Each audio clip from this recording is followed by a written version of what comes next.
take a step back before I get all up in your remember, because I don't remember. I remember every bit of this. You're the dudes holding on the phone line. Your voice will be heard, sir. Next caller, please. Oh! Jerry's gonna get him. Fantasy sports and politics. Fantasy sports and politics. Fantasy sports and politics. Fantasy sports and politics. Listeners are asking questions about this week's games, not Jerry's personal beef. So what's your thought?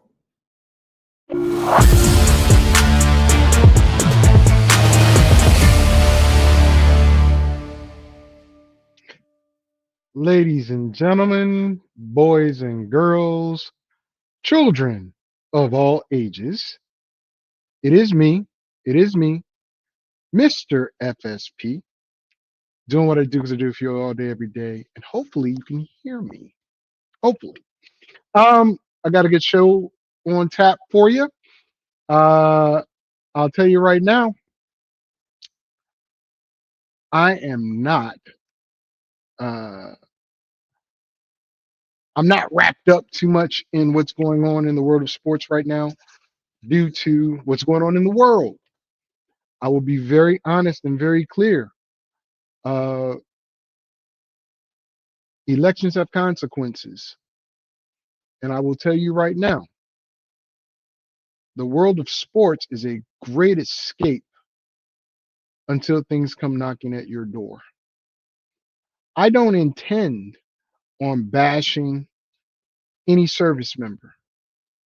They're doing their jobs. They're following lawful orders. It's unfortunate that those orders are the way they are and coming the way they are coming. Do not be mistaken. What's happening with Israel and Iran, that's because somebody wanted to do the art of the deal. It will come knocking at our doors at some point. And our men and women will have to support Israel. And I'm sorry for those that will go through the loss and the pain. I feel sorry for those that are currently going through the loss and pain because people are launching rockets because he said, she said, and the death and violence for hundreds of years.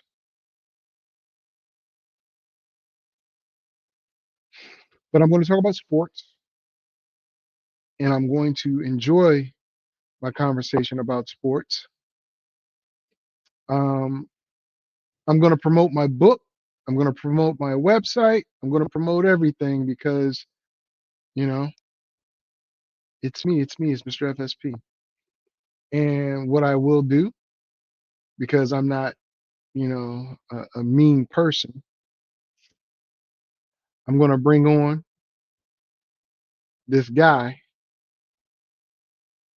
who moved recently. Hopefully he got his stuff together.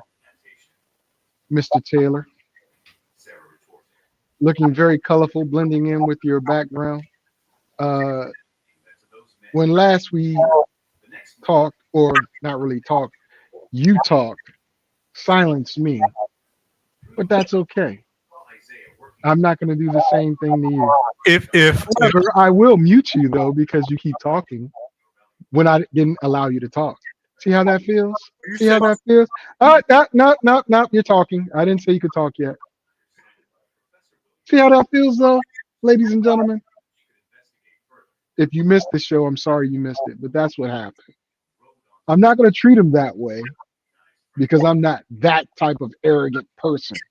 However, I will welcome him into the show and have a good conversation, I hope, because I'm not going to talk for like 40 minutes, give you 10, and then silence you because I didn't like what you had to say. I don't do that. I'm not that type of person. So anyway, Mr. Taylor, how are your new accommodations in the 55 and older community? Is that what it is? Am I allowed to talk now? Just let me know. Yeah, you're allowed right now. Okay. Hold on. You see my shirt? See that shirt? Okay. I wore it just for you. I wore it just for you.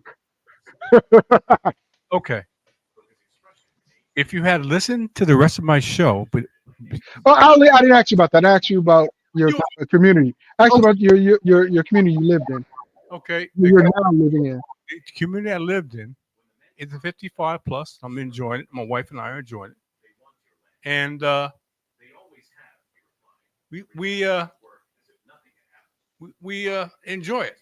It's just what we thought it would be, and then some. Okay. So what's the difference in a 55 and over community versus like I don't want to call it a elderly home, Well, it's but not what's it? What that's why I said it's. I don't want to call it that. What is the difference? a 55 old community. It means the homeowners in here are 55 plus. Okay. I got it. All homeowners. There's not a senior citizens home, so to speak. It's senior citizens homes. Okay.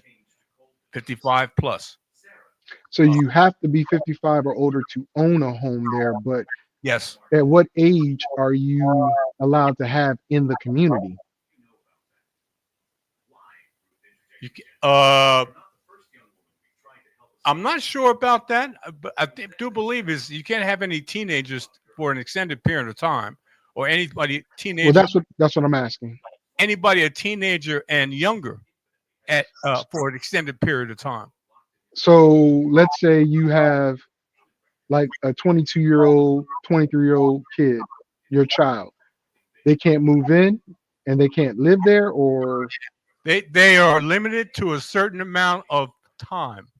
I haven't read all the bylaws, but they only can stay for a certain amount of time. They can't stay here as a permanent residence. Let me put it that way. that's what I was asking. Okay, all right. I mean, I'll be honest. It's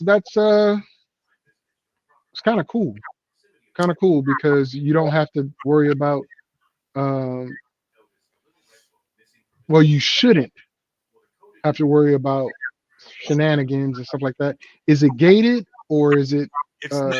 It's an open community, and let me put it this way: this is a very sedate community, and quite naturally, with 55 plus, you have people that are more laid back, supposedly laid back, and as an older person, are pretty stuck in their ways. Mhm. And most of them are not, Oh, like you. Okay, all right. I see why you fit in. and it's pretty good. It's I have to say that my wife and I didn't know what we were getting into. We knew with 55 plus, we knew we wanted to go there for that. But we've been here for about exactly 2 weeks because we moved in 2 weeks ago, and happy right now. Okay. Well, that's good to hear. Good to know. Hopefully your ceiling doesn't fall down. And with 55 and older folks, you never know. Might break a hip, might do something. I'm close. Y'all. But I ain't doing that. Anyway, so I want to talk about NBA Finals. NBA Finals. Now you had mentioned that you believe the Indiana Pacers were going to win it all, and they're a hot team. I will say this: I was skeptical about the Pacers because they're like the cardiac kids. They're they don't give up. They don't give up, and one of these franchises will have an NBA title for the first time ever. Now I get it. Seattle and all that other stuff. However, Oklahoma City has never had a champion. Indiana has never had a champion. So for the first time, one of these areas will have a NBA champion. And I will say this. I really did not believe that this finals would draw a lot of attention. Now, that goes back to what I talked about at the beginning of the show with what's going on in the world. But I didn't think they were going to be that interesting. I didn't think it was going to be a lot of defense. There isn't that much defense, but there's enough defense. The refs are letting them play, but they're blowing the whistle when something's like really egregious. SGA is the guy that leads that team. Without him on the floor, Williams has got to be a bigger impact. Now, he was decent last night. Chet Holmgren, he's got to be more than just a double-double guy. He's got to be grabbing like tons of rebounds. He's got to be dishing the ball. He's got to finish at the bucket. I mean, I get it. You're 7'2". You play like Dirk Nowitzki. And I don't know why I hear all that feedback, but I'm going to mute you because that's where all that feedback's coming from. Yep, that's exactly where all that feedback's coming from. But he's playing like Dirk Nowitzki, and Dirk was a very, very, very good player, but Dirk had weight. Dirk could deal with the banging. His wife fed him very well. So he had the body to deal with the pounding. Chet, you are skinny, my guy. You need some weight, big time. But Shea cannot do this by himself. He cannot.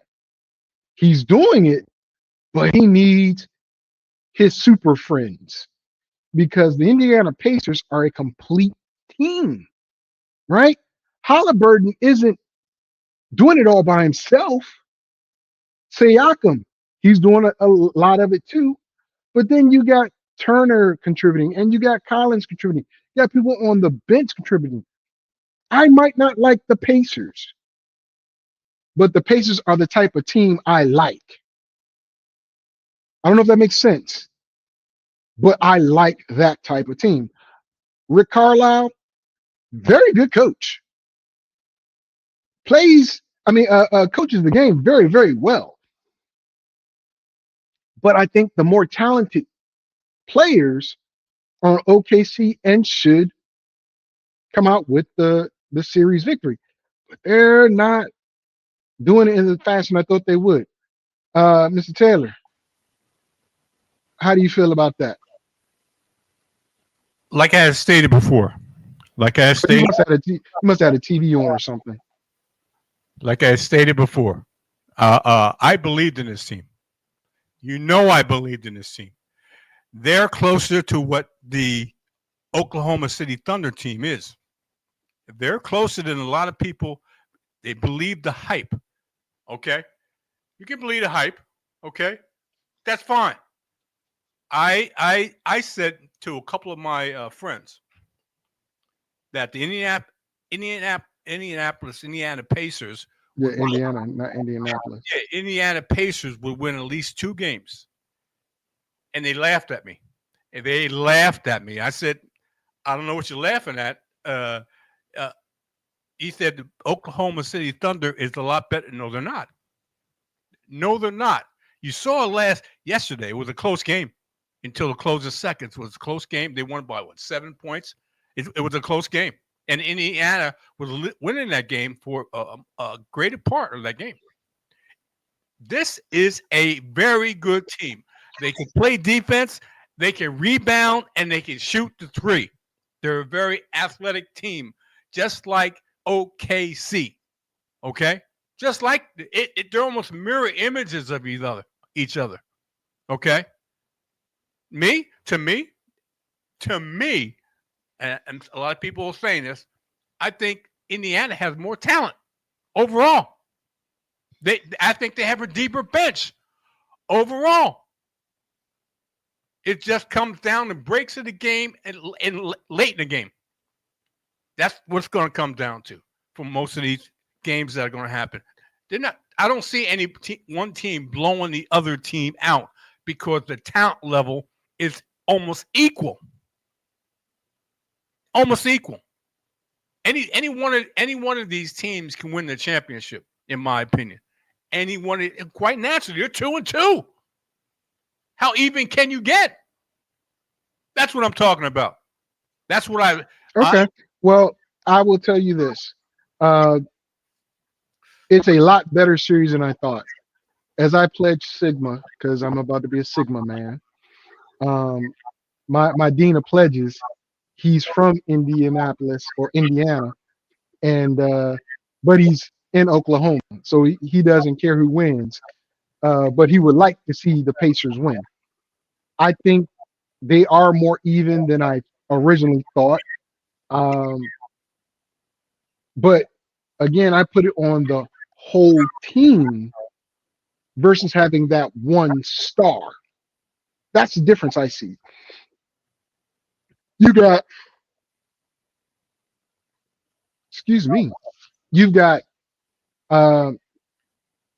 Halliburton, who's the face of the Pacers, but he's not the Pacers' moneymaker. Pascal Siakam, he's a moneymaker, but he's not the face. Turner, he's not a dominant center. He's not. But he can shoot the three, he can play defense, and he can finish at the bucket. Then you've got the other role players that chip in 10 here, 7 there, shoot the three, play defense. Young guys, too. Both teams are extremely young. You go to OKC, and you got Shea, you got Williams, you got Chet, and then you got the rest. Caruso is the only person on that team that has a championship. Siakam for the Pacers. But Caruso is a role player that averages like 6 points. Last night he had 17. That is an anomaly. And as you said, they won by what, 7? Yeah. So if Caruso gives his average, they lose by 10. Then you've got a couple other young guns over there that are pretty good, but they're not the players. They're going to take over a game when SGA is on the bench. That's why Williams has got to put up numbers. He's got to put up. Chet has got to put up numbers. And the center, Hartenstein, I believe his name is Hartenstein. He cannot continue to have a 4 rebound game or a 6-point game. Not when Turner's giving you 10 and 8 for the Pacers. You've got to crash them boards, offensive, defensive boards, and you got to get yourself to the foul line. I understand that's not the way the teams play. Do you realize that Tyrese Halliburton shot his first free throw of the finals in the 4th game of the finals for the Pacers? That's nuts. 4 games in, and it's his first free throw attempt. And he's the face of the Pacers. Again, when I look at the teams, they're balanced, but the Pacers play more balanced. So I gotta say that I'm rooting for OKC. I believe in OKC. I wouldn't be surprised if the Pacers win, but I don't want to see Reggie Miller. I don't want to see him get a honorary ring because he couldn't get one. Are you doing a Spike Lee? I guess you are. But with that being said, who are you predicting to win this series, and how are you seeing the series thus far? I just explained to you. It's two. I understand what you just explained, but I want you to give me Wait a the minute. answer that I requested, because I requested, who do you think is going to win the series, and how are you seeing it? It doesn't feel good, does it? At least I didn't mute you. You can mute me. I don't give a. If you want to mute me, that's fine. Just answer the question, please.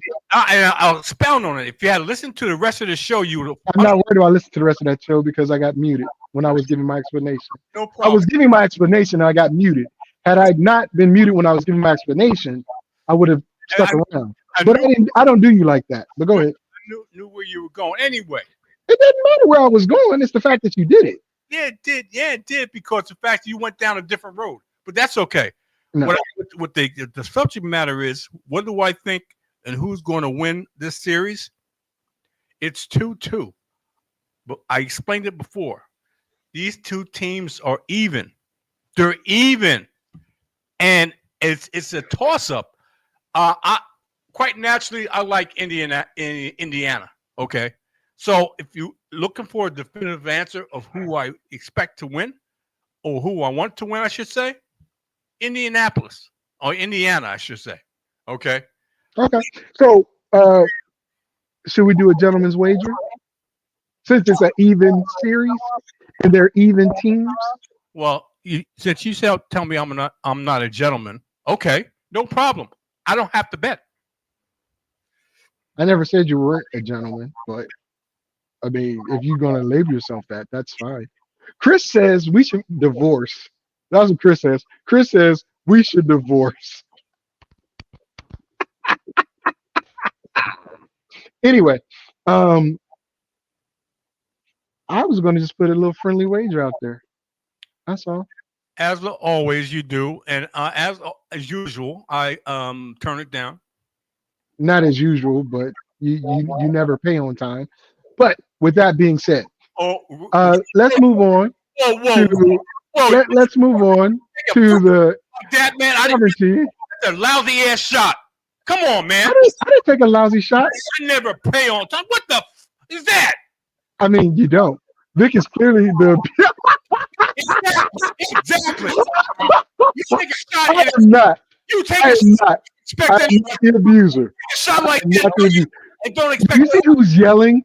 Do you see who's yelling, Dan? You Do you see who's yelling? take a shot and don't expect anybody to respond to that. What? I mean, I do take shots, but I am not the abuser. Don't like However, back at you. That's a punk ass move. I mean, I did that one. I did take that one because it's true. But what we're going to is sovereignty. You were right.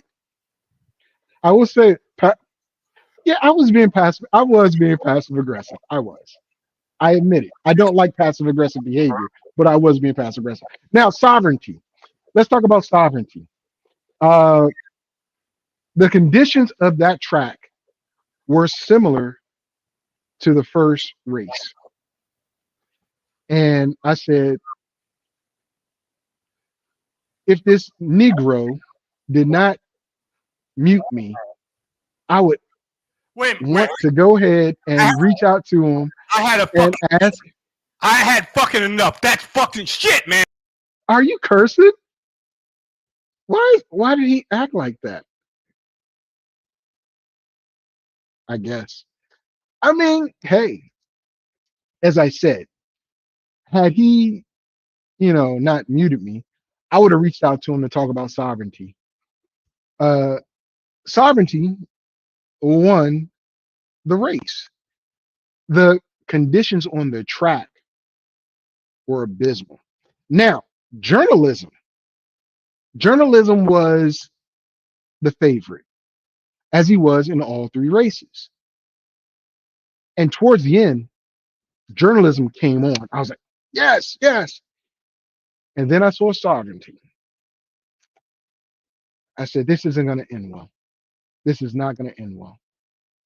It was going to be one of those situations where this I don't know what you call is it a filly or a colt? I don't know if they're females or males. They're males. So colt. So this colt was there. Woof, woof, woof. And then I noticed something.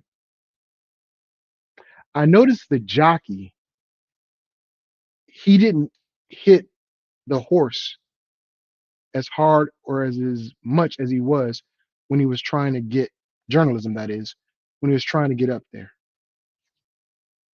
Sovereignty's jockey, woo, it was like on a high. He was, and Sovereignty responded. A muddy track, a sloppy track is what it was. Now, I'll put it this way. Had I been able to contact Mr. Taylor, I probably would have put some money on it. I would have won. Now, there's another race I believe he mentioned. It's going to happen in November. It's a long time between now and November. I believe these two horses can be considered rivals. Is that something that happens in horse racing? I don't know. I don't know. But I do know that when you have two thoroughbreds, because I'm gonna call them thoroughbreds, both horses are sons of the last Triple Crown winner. That's good lineage, very good lineage. So when you know that, you say, okay, well, they get trained by different people. Okay. But a horse is a horse is a horse. And if you have that DNA, it's wonderful. See, there you go. Seabiscuit and Admiral were rivals, right? Seabiscuit is the one we all talk about. Admiral was that guy, or not guy, but that horse that was always there. That's what journalism has become to Sovereignty. Even though journalism was the favorite in all three of these races, right?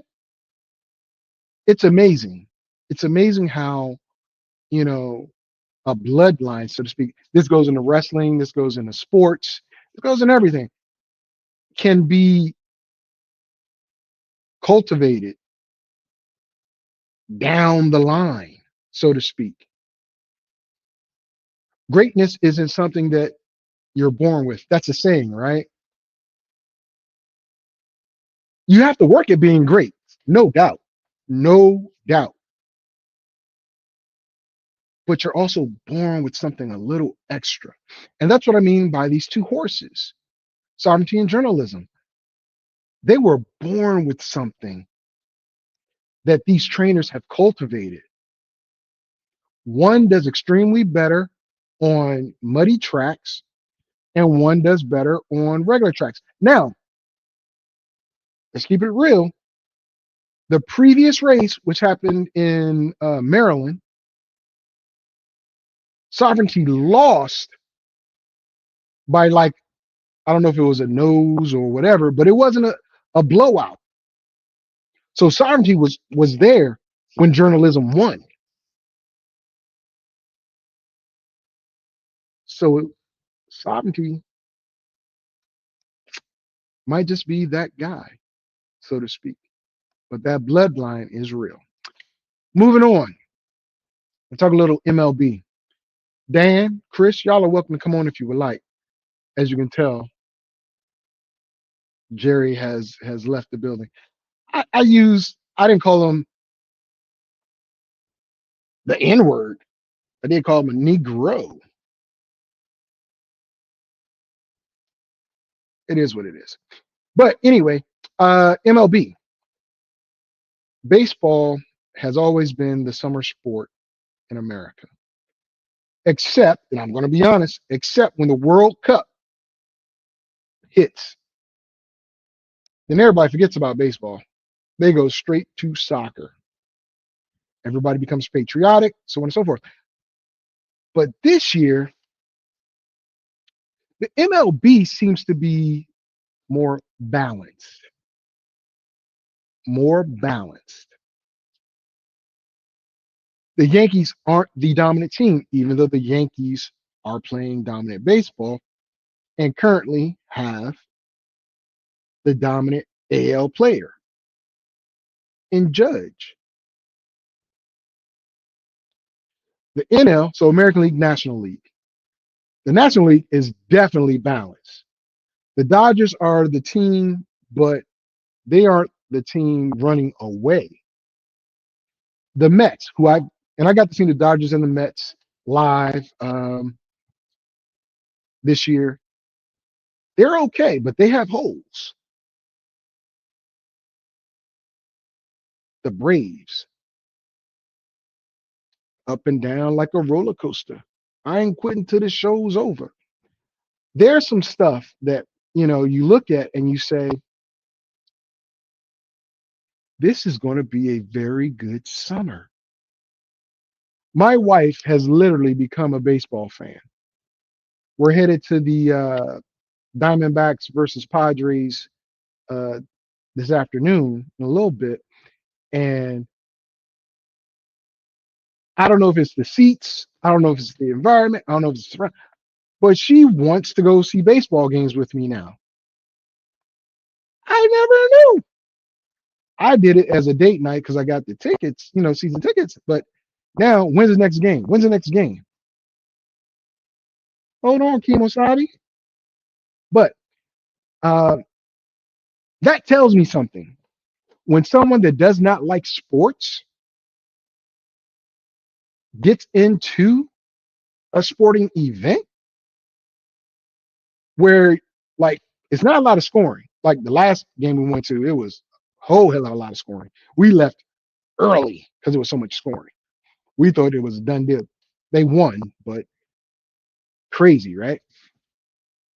You can tell when somebody that's not a athlete or sports enthusiast is into it, that thing or that sporting event is taking off. And I'm telling you, ladies and gentlemen, baseball is going to be great. Dan says Major League Baseball, NBA, both are all about peaking at the right time. The regular season is about trying to get the team to peak at the right time. And you know what? That's a true statement. Opinion, I would say, because I agree with it.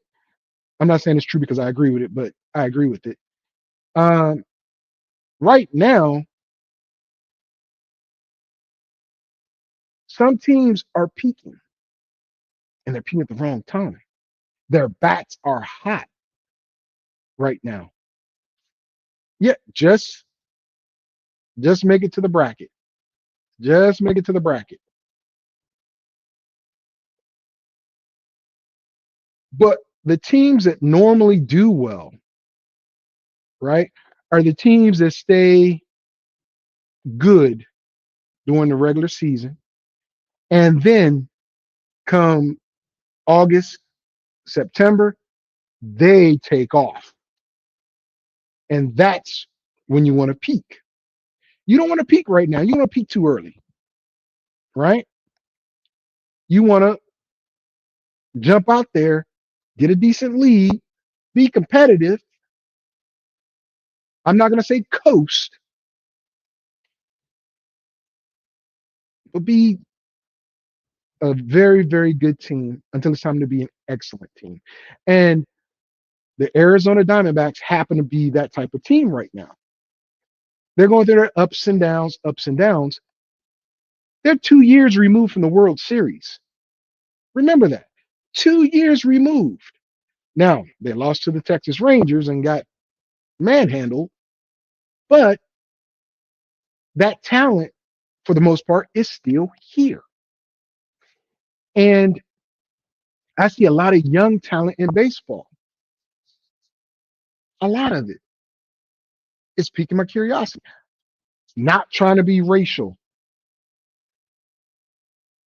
Baseball has become more diverse in the past couple years, in my opinion.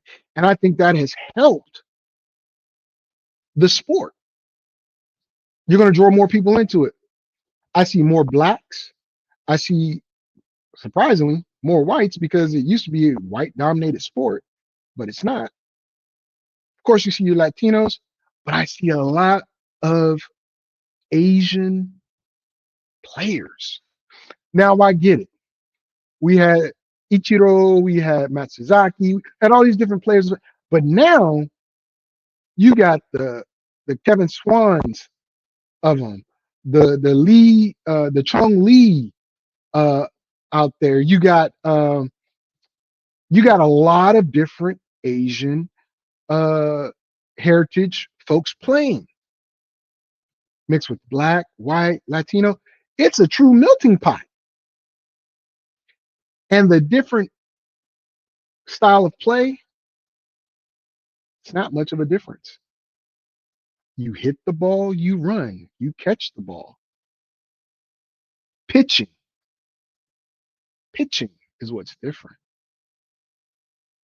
And you're seeing more and more of these young gun arms being able to strike folks out, but then get touched up a little bit. So they're not the Nolan Ryans that's going to go, 9 innings, like 5 or 10 times out of the season, right? They're going to go probably like 6 or 7. The Harold Green, who's in Cincinnati, flamethrower, but he's developed a changeup because what's going to happen is at some point in his career, he's not going to be able to throw a 99 to 100 mile per hour fastball to get people out. It's different, right? It's different. Paul Skeens, oh my, kid in Pittsburgh. Ladies and gentlemen, he is your new Barry Bonds, minus the juice. Barry was scrawny, a decent hitter in Pittsburgh, left Pittsburgh, went to San Francisco, blew up, and then started hitting the ball out the park. Paul Skeens is a pitcher who is striking people out left and right in Pittsburgh Stadium with very little help. Just imagine if that guy goes to a team that has bats. Oh my goodness. Now to a guy that I didn't believe it, but in the spring training time, this guy from the Cubs was batting 500. And you're like, okay, well, it's Grapefruit League, it's this league, it's that league, isn't it? Pete, I think it's PST or PTC, something like that. Dude's a hitter. He's the only player in Major League Baseball with 15 doubles, 15 stolen bases, and 15 home runs. Only guy in baseball right now. This goes into the peak part of that conversation. Has he peaked? He's a young guy. I think it's like year 2, something like that. Year 3, something like that. He's batting better than Ohtani, but Ohtani has the name. And Ohtani is someone that comes on mid-season to the end. That's why the Dodgers were where they were last year. He was good coming in, got hurt, so on and so forth. Came back, they said, well, you're not going to pitch. You're going to hit. Ends up becoming the MVP of the National League. But Pete Let me get his full name so you guys know for sure where I'm going with this. Because I'm telling you, this kid is I did not believe in him at first. A friend of mine told me. A friend of mine told me about him. I was like, okay, whatever, whatever. But Pete, where is it at? Pete Crow Armstrong. Pete Crow Armstrong. Only 15, 15, and 15 guy in baseball. Playing for the Cubs, no less. So, Chris Etter, I know you should be happy. But think about that. He's peaking. Or has he? Has he peaked? Right? He had a little bit of an injury. He was out for like what, 6, 7 days, something like that. The Cubs have a decent lineup. Ian Happ, Suzuki, good bats, decent pitching.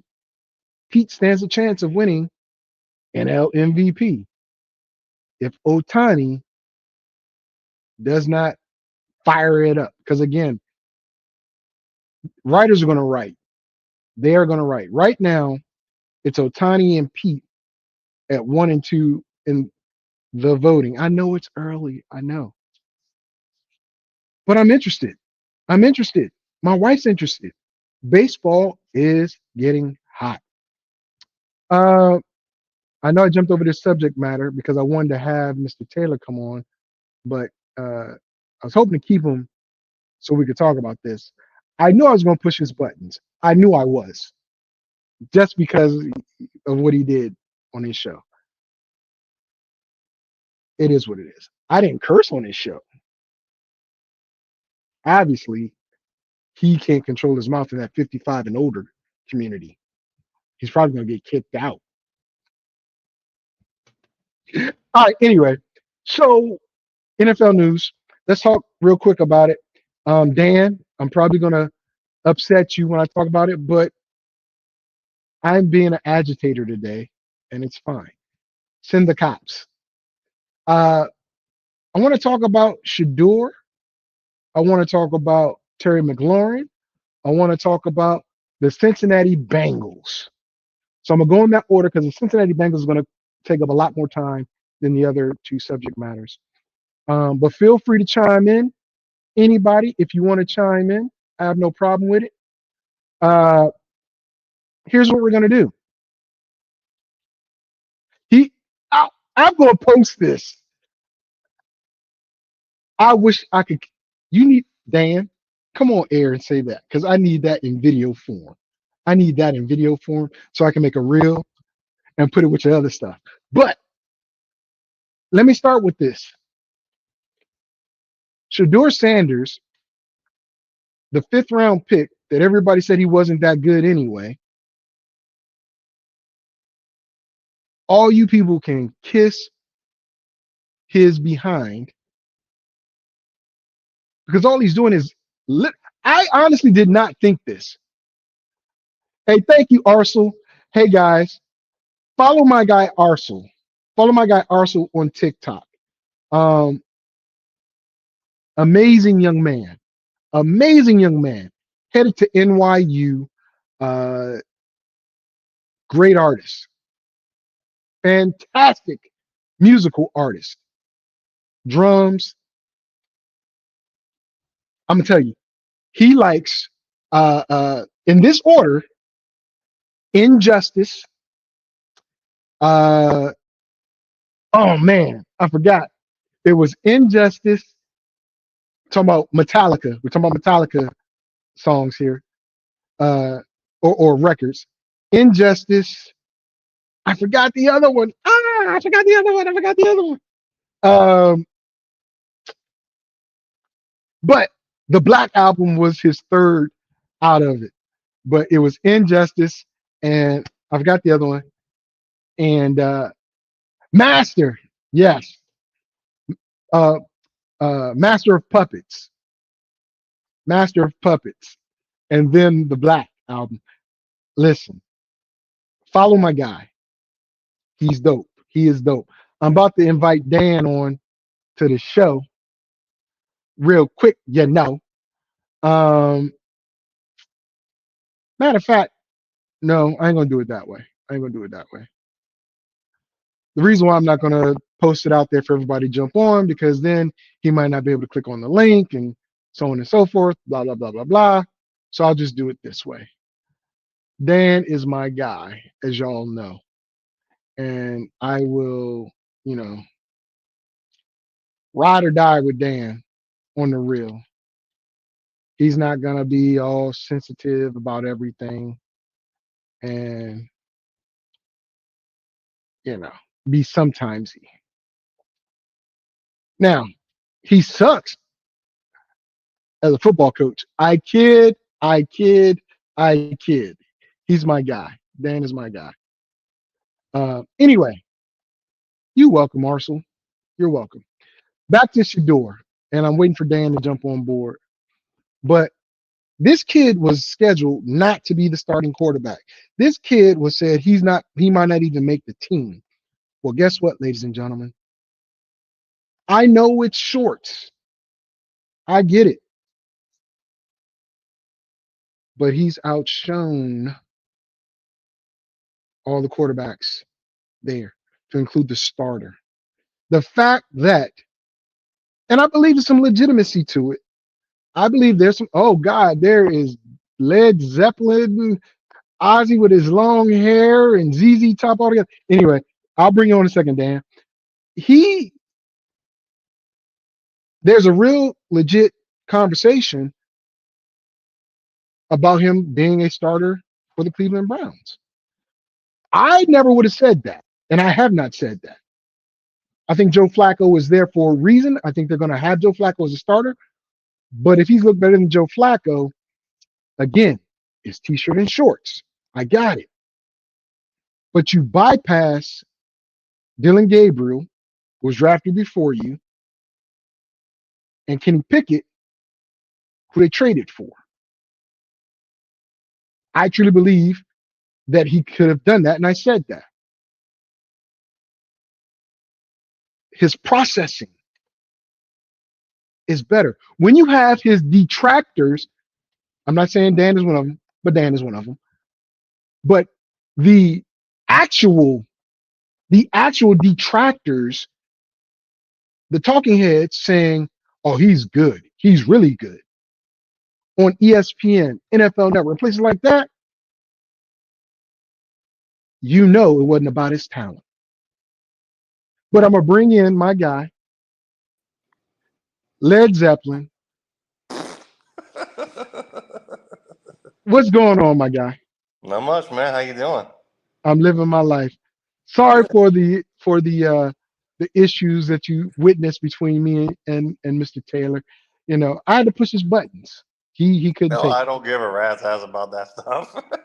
All right. So, please expound on what you said in the chat group about Sheduer. Well, I say he's doing good. I know you say he's doing good, but I need you to expound. You know the word expound. You know what that means. So don't play. No, he is he's hitting his targets, man. He's moving around really well. He never really was a great pocket passer per se, but he is settling in. He's settling in real good. So yeah, I mean, and I've seen your comments on social media and such. Like, he has to be good. You're right, he does.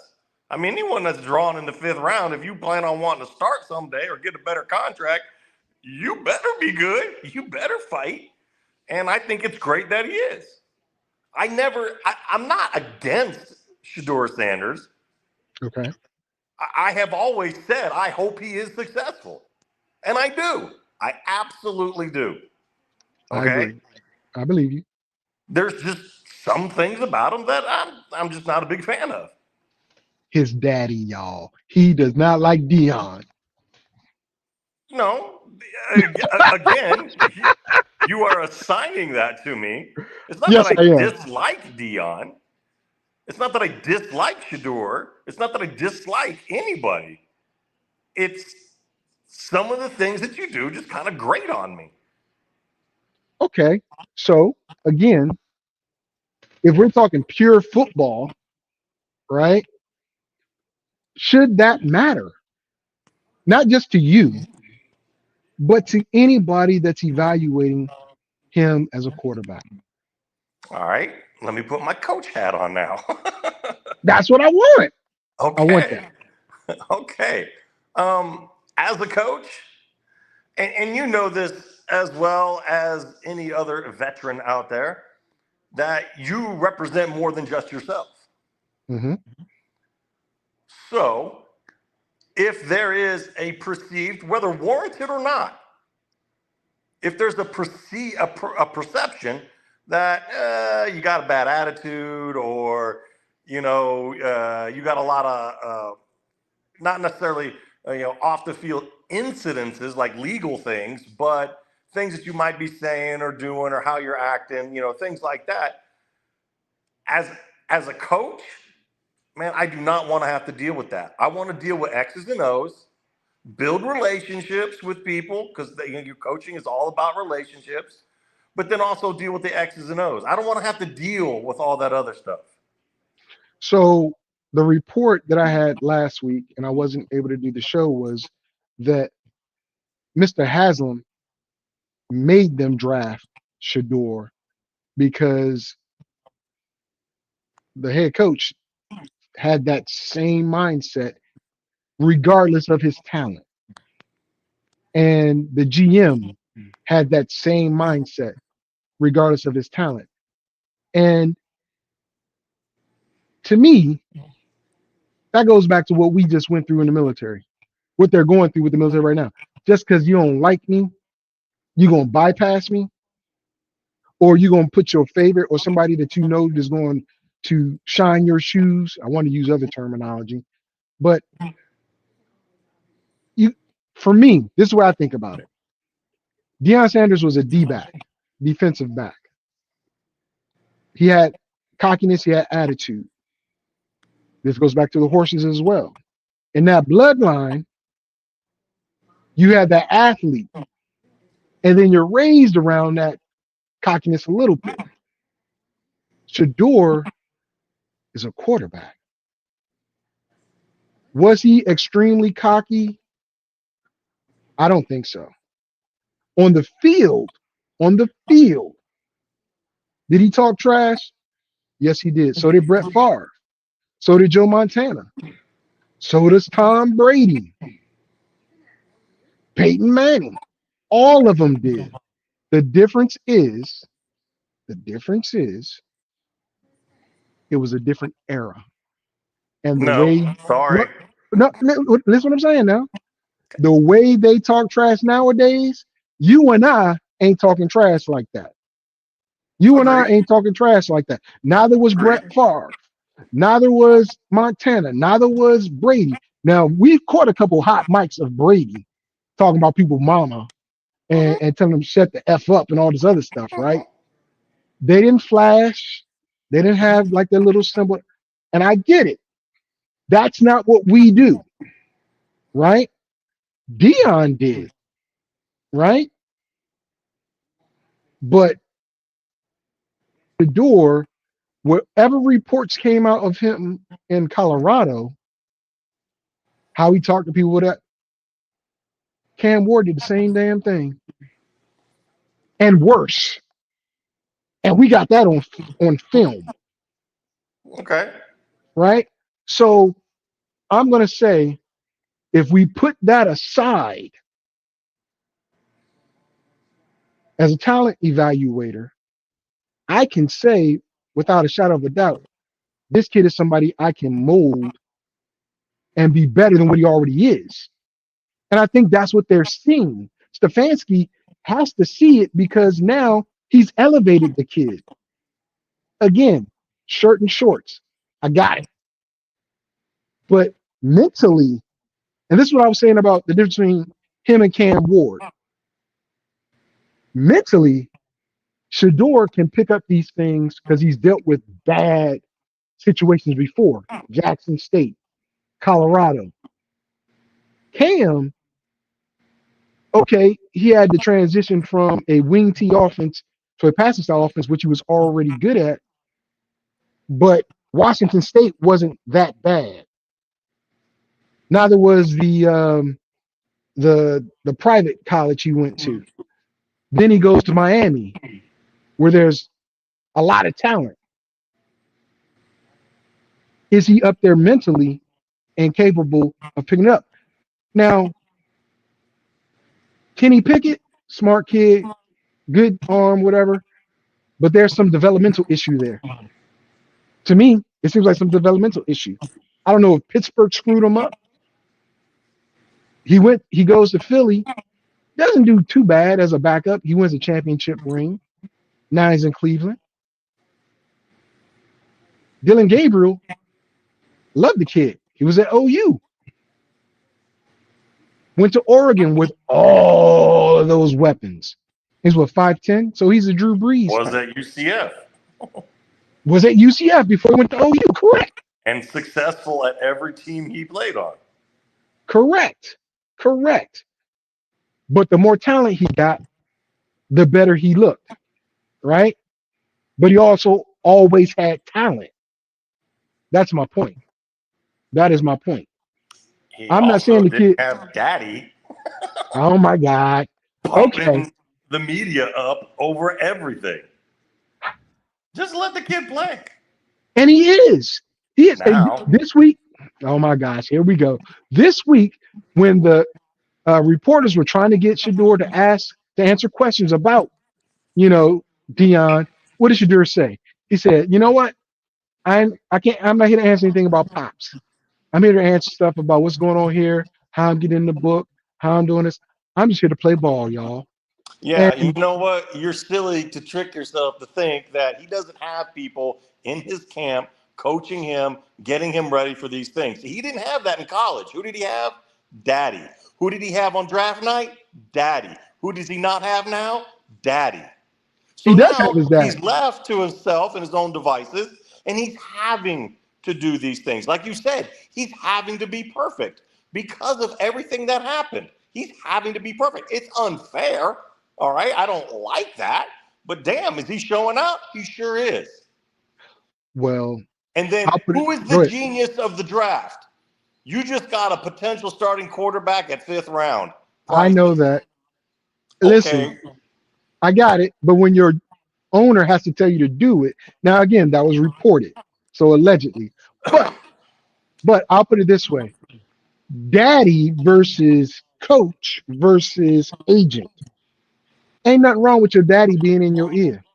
No, nothing wrong with that. Especially when your daddy has been people have done it. Their mama been in their ear. Their mama's been their agent. Exactly. And still are. Yeah. My point is, and I want to move off of this because I didn't want to spend a lot of time on Sheduer, but he's proving them. He's showing them better than he can tell them. Good. And that sounds like very good. His credit and pay dividends way far beyond down the line than he ever thought. Because all of those quarterbacks that you mentioned that talk trash, okay, how many of them talk trash their first year? How many of them talk trash like what was done going into the draft? I'll put it this way. It wasn't until they had pretty much a buttload of stats in the NFL that they went, all right, I got some clout. I can talk some ish now. Well, I'll put Do you want them to just be able to jump out of the gate and talk that ish? Well, no. I didn't say I want to. What I'm saying is, but it would make good entertainment. You'd love it. No. What I'm saying is, it's a different time and era. Whereas, and I don't agree with the era, right? But it's a true statement. And every one of those players I mentioned before, they realized it later in their career.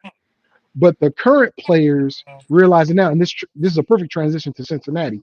But I want to talk about Terry McLaurin. But you are your own business. You are your own corporation. And if you don't take care of your own self, these bigger corporations and organizations will not do it for you and to you. You are disposable, just like you and I were, right? So when you have your own entity and you can control your own entity, capitalize on it up. I don't like Caleb Williams' persona. I like Caleb Williams, but I don't like this whole. I'm not gonna say it's a gimmick because I don't know. He might be that way for real. He just might be that type of flashy dude for real. I think this year he's going to be a top 10 quarterback because I look at what Ben Johnson was able to do with Jared Goff in Jared Goff's first year under Ben Johnson, right? Sheduer has a good quarterback coach. Absolutely. He's going against one of the best defensive coordinators every day in Mark Schwartz. Is it Mark Schwartz? I've got Schwartz. Schwartz. He's going against Garrett, Ward. It's not like he's going against some bums in practice and a bum defensive coordinator. His head coach is a quarterback whisperer. Mm-hmm. So, again, I think he's going to do well and stuff like that. But that transitions me to Cincinnati. We were talking about this young kid out of Alabama.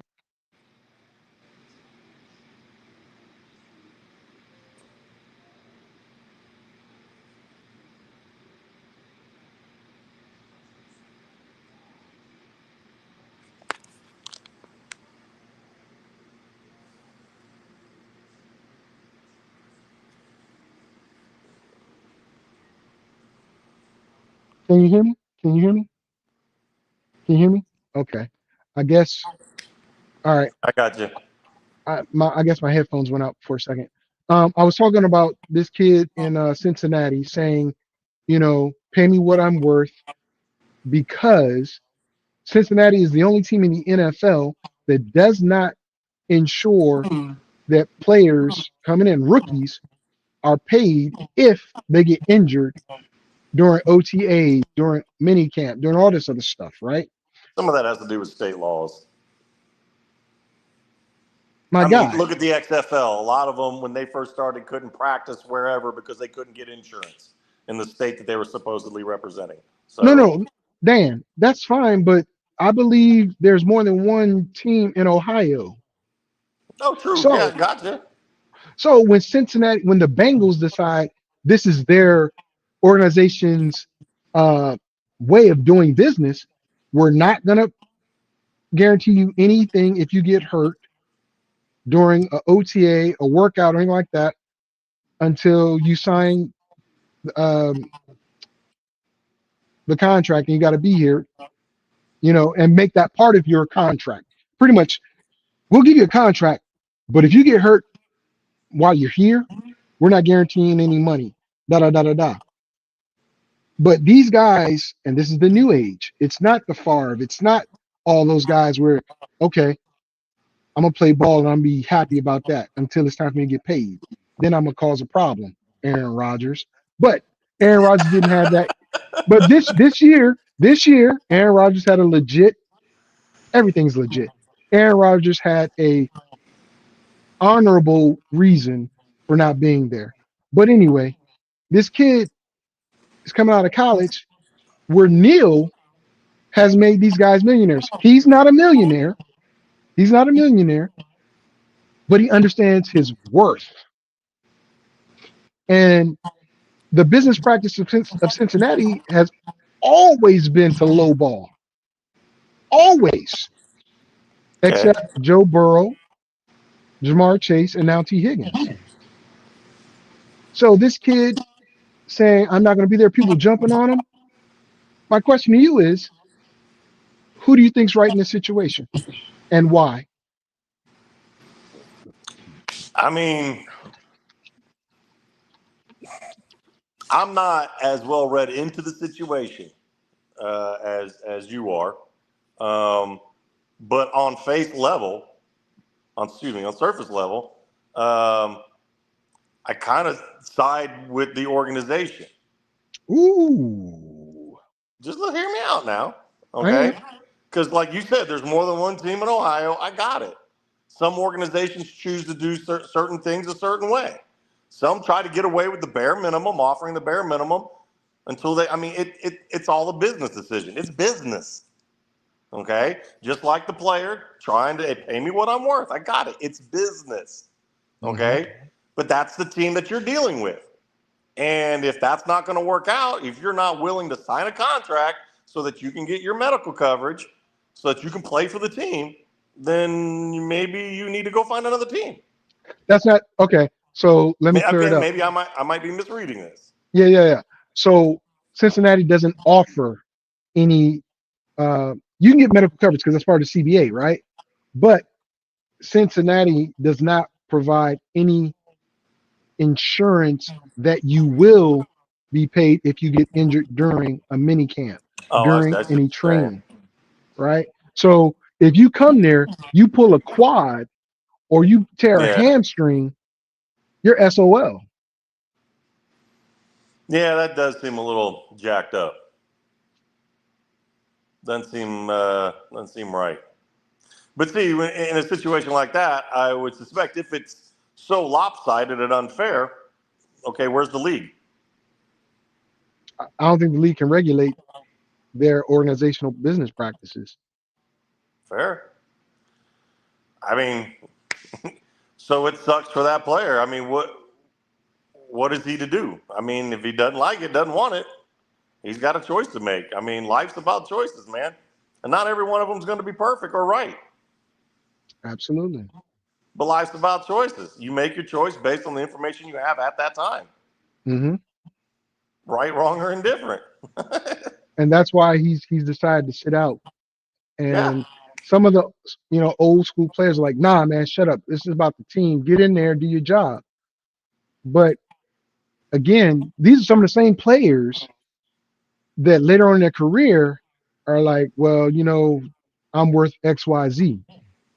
This is what I'm willing to play for your organization. Trade me, bench me, whatever.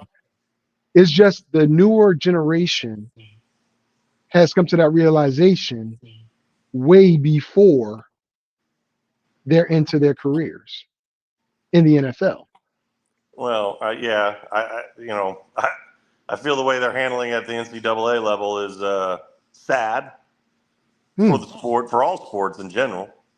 The way it's being handled, and so much so that it's now trickled down into high schools. Yeah. I mean, are you kidding me?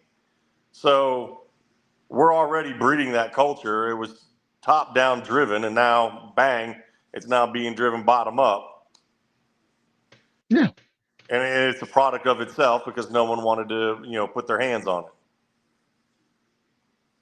And now you got a bunch of lawyers involved who, quite honestly, what are they interested in?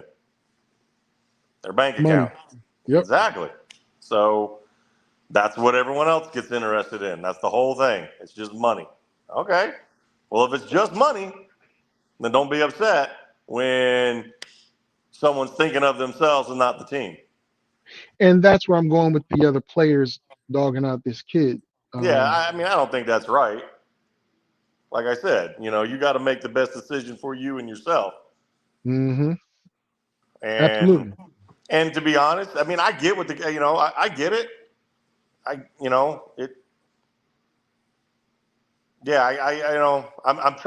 trying to mentally put myself in this kid's shoes. Mm-hmm. Like what would I do? Okay. And again, my mindset's a lot different because I'm a lot older than that kid is. Mm-hmm. Mm-hmm. You ain't got a nod like that. Come on, man. But you're older than me. You're older than me. You old as but that being said, I mean, like I said, it's just kind of hard. It's hard for me to put myself in his shoes. I mean, on one hand, I want to say, yeah, dude, stick it out. You're worth more than that. You deserve to be covered. Because I mean, I wouldn't if I owned a business, I wouldn't ask an employee to do all X, Y, Z and not get paid for it. That just don't make sense to me. Exactly. But then again, when you pride yourself on being a team and the team concept, together everyone achieves more. It's not about you; it's about the team. And to be honest, there seems to be loyalty checks going around these days. So maybe this is just their way. I like how you snuck that in there. Maybe this is just their way to find out. All right, do we really want to stick with this kid? He really didn't stick his neck out for us, so why should we stick our neck out for him? Again, that seems like a pretty shitty. I don't offer that as an excuse. Please don't get me wrong. No, I got you. This is just open thought. Well, I'll put it this way. Think about it. What Cincinnati's doing right now, though, because you mentioned the loyalty check thing. Pratt was loyal to them. They said, okay, we'll wait till next year. Next year comes around, they cut him. He goes to the Patriots, making the money he should be making in Cincinnati. Kendricks was loyal to him. They said, all right, we're going to take care of you next year.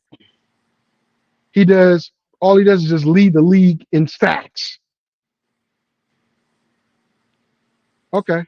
Man, that's business 101. Unless it's in black and white, it don't exist.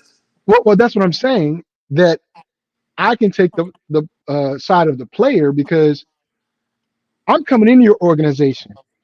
2 cats that have been loyal to you and productive for you, you're kicking to the curb because you just paid your 2 wide receivers.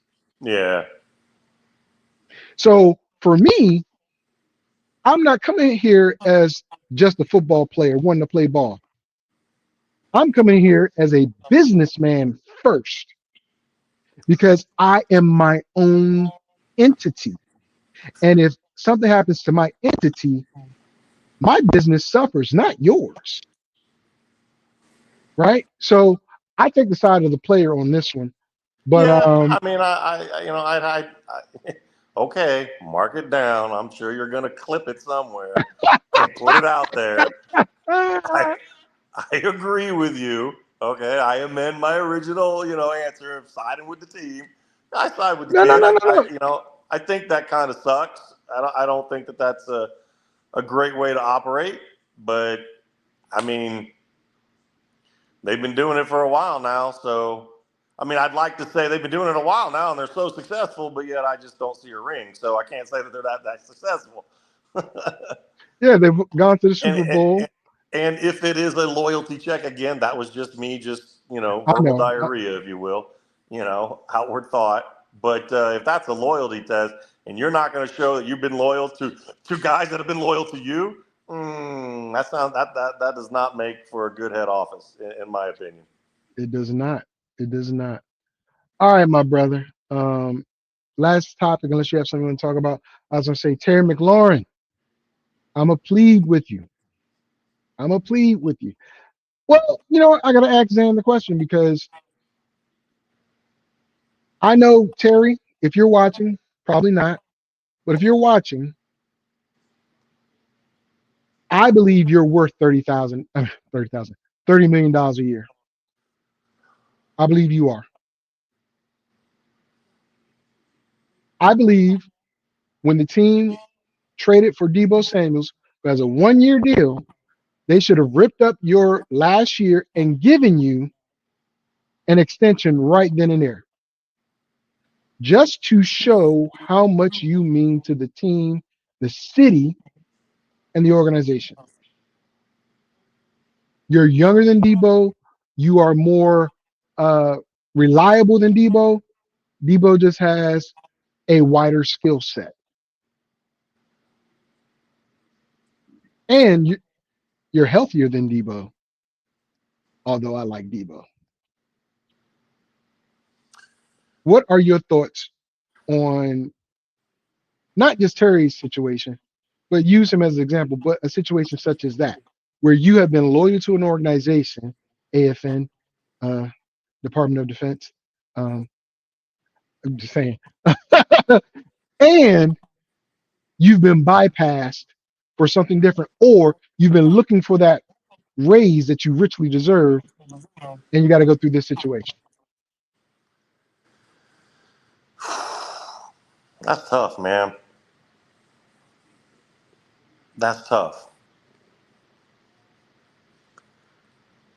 I mean, Should the Commanders pay him now? Even though I know there's probably got to move some money around, stuff like that, but should they pay him now, or let him ride out this last year, or trade him? They better not trade him, but I mean that's tough because you. It's more than what you're seeing right in front of you. There's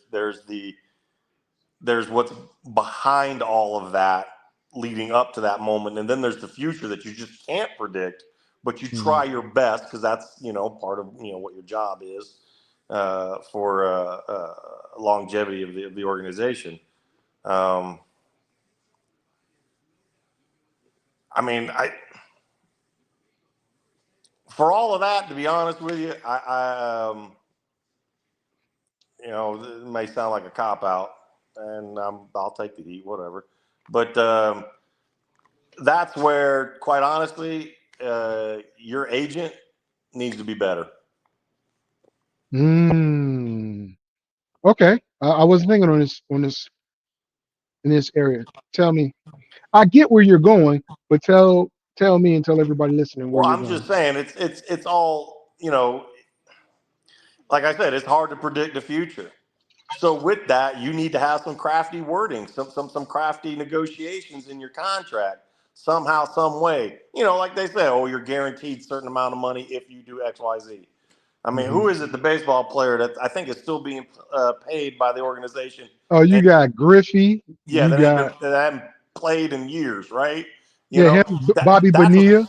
That's a smart agent, man. Yeah. That's someone who said, hey, let me bend your ear on this one a little bit. All right. Ohtani just did the same thing when he got that huge contract with the Dodgers. Exactly.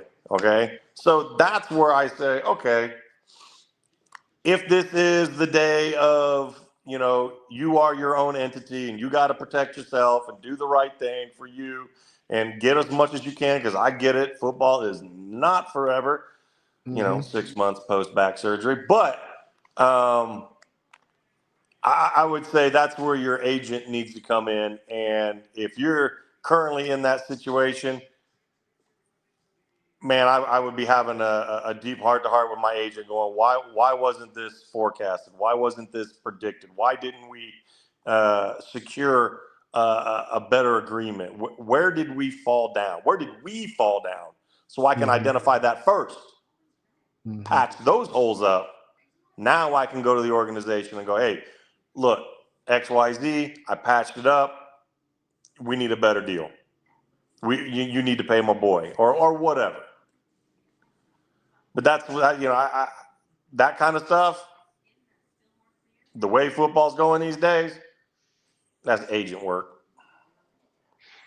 Well, Allen Iverson to this day is receiving royalties from Reebok, who just got back in business, and now he's a senior vice president, whatever the case may be. Also, he set it up with his contract with the 76ers to do the same thing. I have not heard of a football player. I've heard of baseball, heard of basketball. I've never heard of a football player doing that. And I think that would be a smart thing to do because, one, you don't know what your career is going to end up like you said, 6 months post-surgery. Yeah. Right? Can you live off of their bare minimum or the minimum or half of what you're due to have and let the other half sit in a trust somewhere, gain some interest and pay it out? Because right now, the CBA, collective bargaining agreement in the NFL, probably one of the worst ones in all of sports. Man, that's like a screen door on a sub, man. Exactly, because to me, the owners have all the control. in NFL. All of it. What did the players get? A structured payout for rookies during the draft, which also benefits the owners. I mean, But all those agents are lawyers. I mean, they need to get into a freaking think tank and figure this crap out. yeah. I mean, football is football, but when you have a player, Terry McLaurin is a player that is not going to wow you at everything, right? He's not a Justin Jefferson. He's not a Jamar Chase. But he is a Brandon Ayuk. He is a Debo Samuel. Yeah. He is, that ilk of player that gets $30 million a year. And under Jaden Daniels' rookie contract, I would pay him. Yeah. He's what, 28, 29. They extend him, 3 years, 4 years. He'll be 32, 33 at the end of it. If they do that, that's still a prime age. Yeah. And he grows with the young quarterback. I want to give him the money because out of all the players under Daniel Snyder, Terry McLaurin has been the silent face. He is like Arthur Monk. Ooh, Good hands, quiet, man, you just leader. brought up Monk, bro. Yeah, I mean, he is. All right, that's good. I wonder how many people out there actually remember Monk. That's all I'm saying. Man, they better remember Arthur. If not, I got a history lesson. But anyway, that's all I really want to talk about today. I wanted to get into, we did baseball, we did horse racing. Well, let me throw something at you real quick. Go ahead, I'm listening. Now we know in baseball, and I think I put it in one of the comments before I popped on here, about minor league. I mean, you've got some college players, to be honest, there are some high school players that are playing minor league ball in their off time, gaining that experience. I think that's awesome. I think it's great. Okay. Getting that level of experience, if you plan on going pro, is awesome. Have you seen what's developing internationally when it comes to football? Oh, your audio cut out again. All right, there we go. Oh, there you are. I hear you. Internationally, I have not. Is there like the Bundesliga doing some stuff, or Yeah, the what's going ELF. on? It's called the ELF, European League football. Okay, what's going on? Well, I mean, first and foremost, let me just put this out. It is not on par with the NFL. It's not on par with the XFL, okay? However, they have for years, and I have about 10 years experience in Europe coaching various levels and playing and coaching various levels. And I'm telling you, what they have set up and have had set up for decades now. They bring over, it started off bringing over like JUCO, D3, maybe a D2 college player because they got rules on the number of, non-host nation, i.e. American football players you can have on the team at any one time. No, they are not making millions of dollars. Okay? No, not at all. Literally, it's just another chance to, live the dream. Okay? To be honest with you. So over years, what they've done is they've taken these college kids, they brought them in. Not only are you having to play, because that's what you're being technically paid to do, under the table, of course. But when you're not doing that, we want you to coach our junior team, our ladies team. We want you to coach our flag football team, our youth, So they have been developing an amazing pipeline into adult American football teams that are, yes, they have sponsorship, they have owners and this and that, but they're primarily owned and operated by the community that they represent. Yeah. It's a different kind of ownership, okay? But it is phenomenal to the point now where you've got some NFL players who have run their course in the NFL or, maybe didn't advance past practice squad or whatever. They're signing contracts to go over there and do exactly as I just said. Not only play, but to coach up all the developmental. And oh, by the way, they're offering them extended visas so they can stay year round, not just during the season. Yeah. Wow. They are growing the sport of American football, and it is widely popular. Are they filling, NFL stadiums? No. All right. But in the time frame that they've been developing all of this, they've done amazing. Wow. They have done amazing. And I'm telling you, right now, they are flip-flopping XFL, Canadian Football League players with the EFL and back and forth. So much so that the NFL has developed a players pathway program for European players.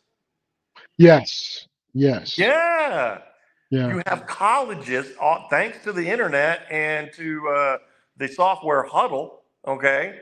I can now send, game tape, practice tape. I can send film, internationally. You've got a lot of international players on college teams. And I'm not talking, JUCO, NAIA, Division III, 2. I'm talking D1 schools. Yeah, D1. Yeah.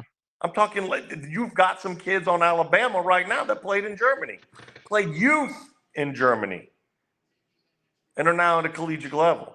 And don't you know what they're going to do when they're done? If they don't sign an NFL contract, they're going back home. They're going back home. And what are they going to do? Teach the next generation. This is what I call a self-licking ice cream cone. Okay? Yeah. That is exactly what they're doing. And it is amazing. I wish more people would pay attention to it. My Saturdays, primarily I'm on my phone, casting from my phone but to my TV so I can get the signal so I can watch these games. There are, again, it is not the NFL. They're not going to go out there and contend with a Ray Lewis. It ain't happening. Okay? All right? And a Ndamukong Suh. It's not happening. All right? However, at least not yet. Let me just caveat that. Not yet. 10 to 15 years. I believe it. Can you hear me? Yes. Okay. Because I'm getting this weird echo in my ear. Yeah. Look, bro. I definitely saw that when I was over there in Worms. Right. Yeah. And then when Michael Sam went over there, he was playing, and then they turned him into a coach type deal. It's a pipeline. Yeah, they got NFL coaches over there now. And it's a beautiful thing because the sport is global, right? But when some of those kids, and I'm looking at the camera and saying, some of them kids were playing better than my adult players in practice. I was like, nah, y'all can't bang with us. Y'all can't do that. Their parents, let them. That's why I think Deontay Foreman is one of my players, because when I was over there, his name was Dante Foreman. Well, not Foreman, but Dante played running back. He was 15, 16, husky, big running back, running over my adult players. Strahan played in Mannheim High School. Oh, really? Yes, sir. He was a Mannheim Mustang. Okay. That's Dodd schools. Yeah, DOD. Look, I coached Dodd. I coached Dodd schools. Yeah. Squad. 7 seasons with him. And, we went over and played this this one team in England, a non-Dodd school, a non-American school, it's a British school. They were called the Pride. I think Filton Academy, Filton Pride. They recruit internationally for these kids. They had a kid from Zimbabwe on there, Nigeria, a kid from Korea. They had a kid from outer Mongolia. Crazy. Just crazy, right? But they're recruiting these kids. I'm telling the American player better look out. The sport. Yeah, American player better look out. Better not be sitting on their laurels, bro. No. They're not sitting on their laurels. And guess what? None of them over there are doing. I know this is going back to Sheduer. I know this is going back to Sheduer. Go ahead. Go ahead, dude. I don't have to say it. That's why it's so good. All right, ladies and gentlemen. I love Dan, but Dan, you know what? Do I have anything that? Let me see. Where is my media asset? I got something I can play on Dan. I can't even do that. I can't even do that, little dirtbag. All right. Hey, bro. That's why I was so good on radio, but I could just bring it back. Let's just bring it back around. I am Super Segway Man. All right, Mr. Super Segway Man. Hey, thank you, brother, for coming on. I appreciate you, okay? I appreciate you, man. I appreciate you doing this. It's fun. Always, always, always. Ladies and gentlemen, my buddy Dan Carr. I don't know if Mr. Taylor's going to come back. He might have to chill out and blow off some steam. I don't know. We'll see what happens. But what's good for the goose is good for the gander. And it's me, Mr. FSP. And I tell you what, I'm going to see y'all next week. We out.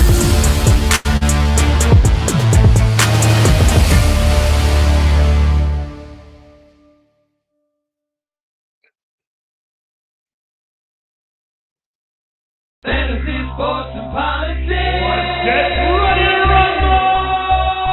You wanna talk smack? You in the right place.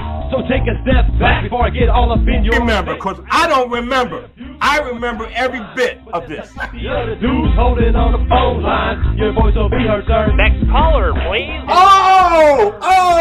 Jerry's gonna get him. Fantasy, sports, and politics. Fantasy, sports, and politics. Fantasy, sports, and politics. Fantasy, sports, and politics. Listeners are asking questions about this week's games, not Jerry's personal beef. So what's your thought?